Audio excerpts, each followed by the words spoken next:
এই ভিডিওটা ছিল 27শে জুনের, যেদিন ছিল আমার জামাইবাবুর জন্মদিন।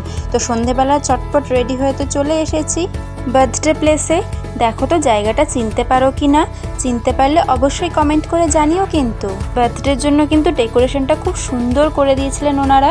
তো তোমরাও তোমাদের ছোট্টখাট্টো ইভেন্টের জন্য বুক করতে পারো। গিয়ে দেখি কেউ তো এখনো আসেইনি। তো ততক্ষণ আমরা আর কি করবো, একটু পেট পুজো করে নিলাম। আর এদিকে দাদাকে দেখো, আরে আরে আস্তে খা, তোর খাবারটা কেউ খাবে। ইতিমধ্যেই তো আমাদের মধ্যে হাজির হয়েছেন আমাদের বার্থডে বয়। আর ওকে দেখে তো মনে হচ্ছিল যেন ও আগে থেকেই সব কিছু জানতো, যে এত অ্যারেঞ্জমেন্ট ওর জন্যই করা হয়েছে। এত বড় মানুষটা যে বসে বসে ভিডিও করছে, কোনো পাত্তাই।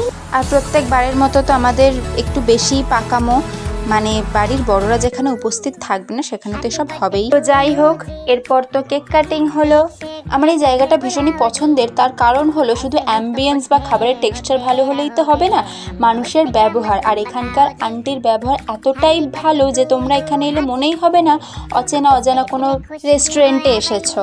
কেক কাটার পর যে কাজটা না করলে পুরো বার্থডেটাই তো অসম্পূর্ণ থেকে যায়। এরপর তো আমাদের খাবারও চলে এলো। আর এদেরকে দেখো, খেতে খেতেও ফাজলামি করে যাচ্ছে।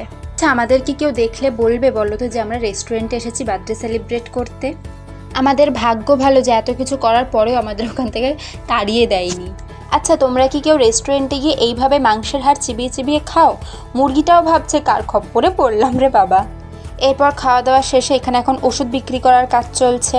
তাহলে চলো আজকের ভিডিও এই পর্যন্তই। তোমাদের সাথে দেখা হবে পরবর্তী একটা চ্যালেঞ্জিং ভিডিও নিয়ে। ততক্ষণ সুস্থ থাকো, সাবধানে থাকো, ভালো থেকো, টাটা।